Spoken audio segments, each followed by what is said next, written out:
प्रिय बहनों, भाइयों और महानुभावों, आपकी तरह कोरोना वायरस अर्थात कोविड-19 महामारी से मेरा जीवन भी प्रभावित हुआ है।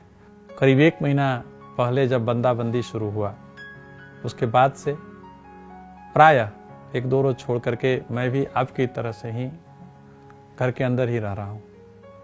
मैं भी आप लोगों की तरह से ही इस अकल्पनीय वैश्विक संकट से जो विभिन्न चुनौतियाँ उत्पन्न हुई है, उससे मैं भी प्रभावित हूँ। पूरी समाज प्रभावित है। जब मैं कोई समाचार सुनता हूँ, देखता हूँ,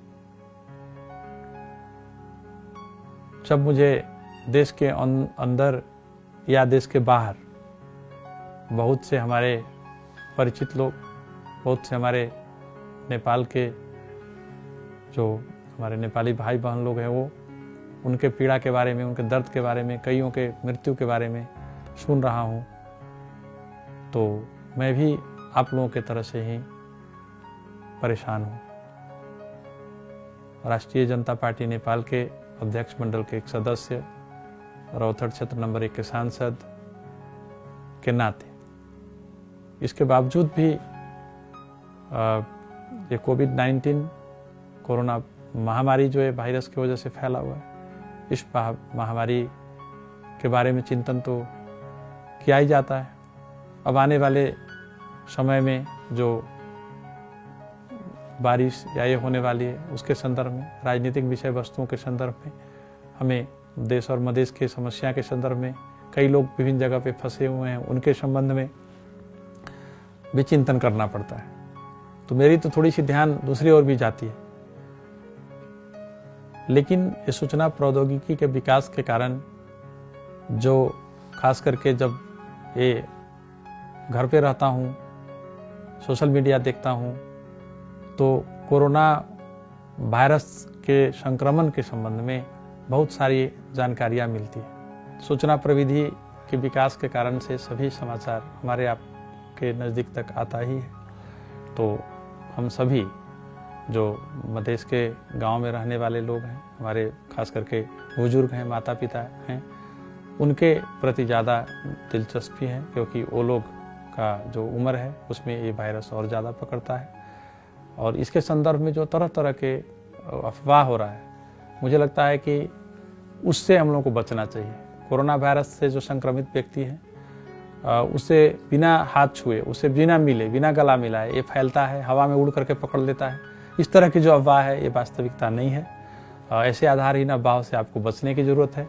वर्तमान में हमें केवल आधिकारिक जो तौर पर जो विश्व स्वास्थ्य संगठन है, नेपाल सरकार है, प्रदेश सरकार है, या स्थानीय सरकार है, या स्वास्थ्य कार्यालय है, डॉक्टर्स हैं जिनको आप जानते हैं, उनके द्वारा जो आधिकारिक तौर पे बातें बताई जा रही है, उसी को मानना चाहिए।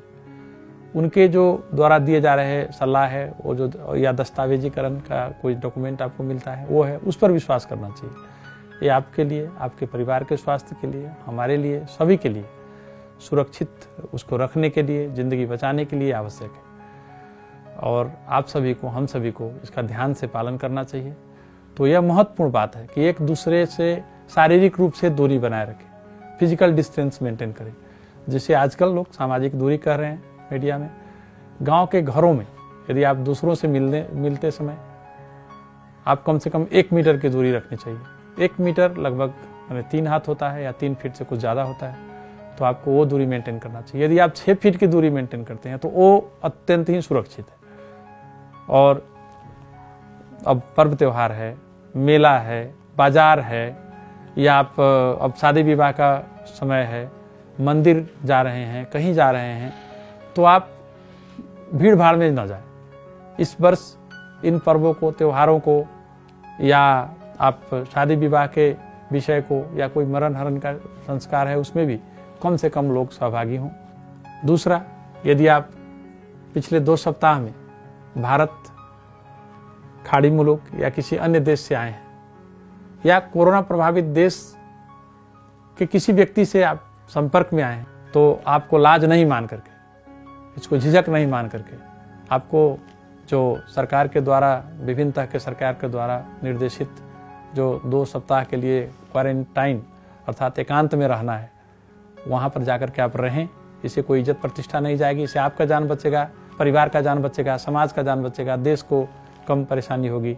तो इसीलिए आप या यदि आपके नज़दीक में क्वारंटाइन नहीं है तो आप अपने परिवार में ही एक कमरा में अलग रहें। कमरा अलग नहीं है तो आप कम से कम एक बेड अलग करके रहें। अपने परिवार के बच्चों के साथ, बुजुर्गों के साथ, परिवार के पति या पत्नी के साथ ज़्यादा संपर्क न करें। यदि आप के पड़ोस में कोई बाहर से आया है और वो यदि एकांत में नहीं रह रहा है, यदि वो क्वारंटाइन में नहीं गया है, तो तुरंत आप अपने वड़ा, गांव पालिका, नगर पालिका, पुलिस प्रशासन को आप सूचित करें। क्यों लोगों को क्वारंटाइन में रखा जा रहा है, क्यों लोगों को एकांत में रहने के लिए कहा जा रहा है कि यदि कोई बीमार आदमी, आप बीमारी आपके अंदर में है या आपने किसी बीमार आदमी से संगत कर लिया है विगत में, आप उसको छू दिए हैं, वो आपको छू दिया है, आप बगल में बैठ करके आप यात्रा किए हैं, तो एक आपको तो जो हो रहा है सो हो ही रहा है, आपके परिवार के सभी सदस्य इससे इन्फेक्टेड हो सकते हैं। सभी सदस्य में एक कोरोना वायरस घुस सकती है उसके शरीर में। तो उसके लिए अपने जन लोगों को बचाने के लिए, परिवार के जनों को बचाने के लिए, अपने मित्रों को बचाने के लिए, अपने स्वजनों को बचाने के लिए निगरानी करना चाहिए। कई बार कोरोना वायरस का तुरंत ही इसका कोई लक्षण नहीं दिखाई देता है, तो ऐसे स्थिति में भीतर ही भीतर मान लीजिए आपका रोग प्रतिरोधी क्षमता ज्यादा है, आपको कुछ नहीं हुआ, लेकिन आपके बगल में कोई बीमार है, कोई आपके परिवार का बुजुर्ग आदमी है जिसका रोग प्रतिरोधी क्षमता कम है, तो उसको पकड़ लेगा। आपका ऑटोमेटिक ठीक हो जाएगा, लेकिन वो दूसरे को पकड़ लेगा। इससे क्या होगा, उसकी मृत्यु हो सकती है। परिवार के सभी लोगों को एक साथ पकड़ सकता है, एक दूसरे को देखने वाला कोई नहीं रहेगा, पारिवारिक सामाजिक व्यवहार चलाने वाला कोई रहेगा, पानी देने वाला कोई नहीं रहेगा। इसीलिए एक तो हमें सावधान रहना चाहिए कि किसी को नहीं लगे। यदि किसी को लग गया है तो परिवार के बाकी लोगों को ना लगे। परिवार के लोगों को लग गया है तो अपने गांव, मोहल्ला, समाज, प्रदेश और देश में ये चीज न मेरे वजह से फैले, हमारे वजह से फैले, ये चीज ध्यान रखना होगा। कि अब तक का अनुभव से पता चला है कि आप जितने स्वस्थ रहेंगे या विगत में थे, उतना ही आपका इम्यून सिस्टम बेहतर रहा होगा। तो आज जिसका जो बीमार आदमी है, जो कमजोर आदमी है, उनका इम्यून सिस्टम कमजोर है, तो उनको और भी बचना चाहिए। अगर आपको कोरोना वायरस किसी को लग भी जाता है तो ये ठीक हो सकता है। ये कोरोना वायरस लगने के बाद भी पूरी संसार में अब तक 6 लाख से ज्यादा लोग ठीक होकर के अपने घर चले गए। और इसीलिए ये बीमारी यदि किसी को है तो इसको छुपाना नहीं चाहिए। लेकिन अगर आप दूसरे को, अपने अंदर बीमारी है, दूसरे को ट्रांसमिट कर दिए, स्थानांतरित कर दिए, तो वो आदमी मर सकता है। उसका इम्यून सिस्टम कमजोर है। जो बूढ़े आदमी है वो मर सकते हैं, जिनका स्वास्थ्य स्थिति खराब है वो मर सकते हैं, क्योंकि उनमें रोग प्रतिरोधी क्षमता, इम्यून सिस्टम उनका कमजोर है।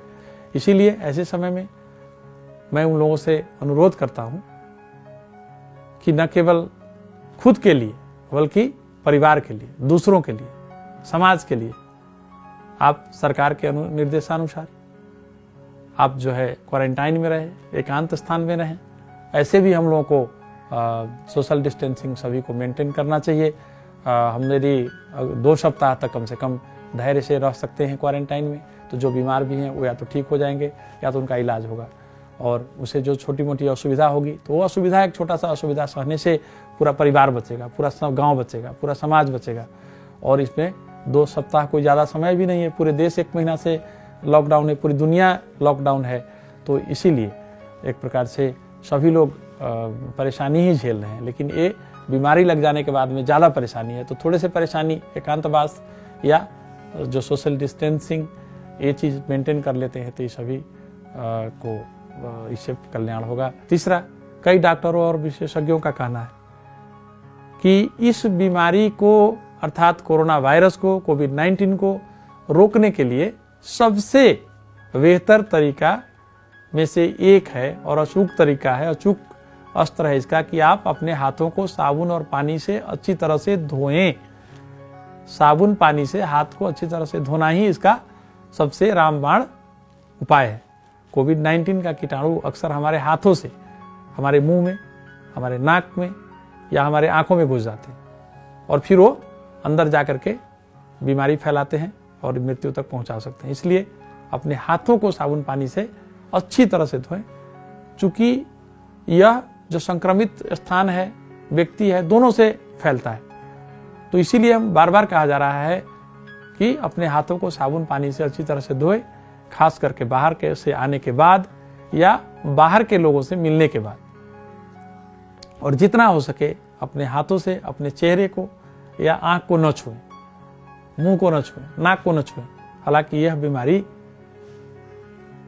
भयावह है, लेकिन अगर आप अपने हाथों को साबुन और पानी से अच्छी तरह से धोते हैं तो कीटाणु मर जाएगा। आपके शरीर में प्रवेश करने से पहले ही जब कीटाणु मर जाएंगे तो बीमारी पर आपके शरीर में प्रवेश नहीं करेगा। जब वायरस, जब ये कीटाणु शरीर में प्रवेश नहीं करेगा तो इस बीमारी को आसानी से रोका जा सकता है। इसलिए साबुन और पानी से बारंबार हाथ को धोएं, अच्छी तरह से हाथ को धोएं। चौथा, मैं जो ऊपर बता रहा हूं इसके अलावा अगर आपको खूब सूखी खांसी है, ड्राई कफ है, आपको 100.4 डिग्री सेल्सियस या उससे अधिक का बुखार आ रहा है, या आपको सांस लेने में मुश्किल हो रहा है, तो आपको स्थानीय स्वास्थ्य संस्था में तुरंत जाना चाहिए, जंचाना चाहिए। हो सकता है आपको कोरोना वायरस लगा हो, आप कोविड-19 से संक्रमित हो चुके हो, और वैसे स्थिति में यह आपका नैतिक कर्तव्य है कि आप दूसरों से अपने आप को दूर रखें। यदि आपके परिवार बीमार हो जाती है, आप नहीं बताएंगे, आप तो परिवार के अन्य लोगों को ट्रांसमिट कर देंगे, फैला देंगे, तो आपका देखभाल कौन करेगा? उसके लिए तो कोई नहीं रहेगा। इसलिए यदि आपको ऊपर बताए गए लक्षण जैसा कोई भी लक्षण दिखाई दे रहा है तो आप प्लीज कृपया एकांत में रहिए, नजदीकी स्वास्थ्य संस्था में जाकर के बताइए, इसकी इलाज करवाइए, इससे ठीक हो सकते हैं। मैं सभी से अनुरोध भी करता हूं कि जो विश्व स्वास्थ्य संगठन के द्वारा जो निर्देशित है कि आप अभी की स्थिति में मद्यपान और धूम्रपान ना करें, आप शराब न पिएं, सिगरेट न पिएं, बीड़ी ना पिएं, इससे स्वास्थ्य पर नकारात्मक प्रभाव डालता है। यह बीमारी से लड़ने की क्षमता अर्थात रोग प्रतिरोधी क्षमता को कम करता है। इसीलिए यदि आप इससे बचते हैं, यदि आप सावधानी बरतते हैं तो कोरोना वायरस फैलने की संभावना कम होगी। यदि शरीर में भी चला गया है तो रोग प्रतिरोधी क्षमता ज्यादा है, तो उसको लड़ करके उसको खत्म अंदर में करेगा। इसलिए मेरा मानना है कि आप न केवल मेरी बात को एक बार सुन लीजिए या सुन चुके, बल्कि इसे व्यवहार में भी लागू कीजिए। मेरा हाथ जोड़ करके आपसे आग्रह है, इसे आप जरूर लागू करिए व्यवहार में, जिससे हमें इस कोरोना वायरस की बीमारी को से लड़ने का शक्ति प्रदान होगा। इसको हमको एक साथ दूर करना होगा, हम इसे दूर कर सकते हैं। यदि आप सभी ऊपर बताए गए विषयों को पालन करते हैं, मानते हैं, तो कोरोना वायरस, कोरोना महामारी से हम अपने को, अपने परिवार को, अपने समाज को, अपने प्रदेश को, मधेश को, इस नेपाल देश को और पूरी मानवता को, पूरी दुनिया को बचा सकते हैं। और इसके अलावा इसका कोई उपाय भी नहीं है। अंत में मैं देश के अंदर और विदेश में कोरोना से संक्रमित सभी नेपाली भाइयों बहनों, माताओं, बुजुर्गों के शीघ्र स्वास्थ्य लाभ का कामना करता हूं। मैं चाहता हूं कि हम सभी संयमित होकर के, लॉकडाउन का पालना करके, अपने हाथ को साबुन पानी से धो करके, मास्क का प्रयोग करके हम सभी जो है इस विश्वव्यापी कोविड-19 जो एक कोरोना वायरस से संक्रमित फैलने वाली महामारी है, इससे हम इस दुनिया को, देश को, मधेश को बचा सकते हैं। और अंत में मैं आप सभी से यह भी आग्रह करता हूं कि जो लोग इस कोरोना महामारी की वजह से अपना प्राण गंवाए हैं, उनके आत्मा के शांति के लिए हम सभी प्रार्थना करें। और जो लोग संक्रमित हैं उनको शीघ्र स्वास्थ्य लाभ का कामना मैं किया ही हूँ। मैं आप सभी से उससे भी ज़्यादा ये निवेदन करना चाहता हूँ कि आप सभी से बचें। धन्यवाद।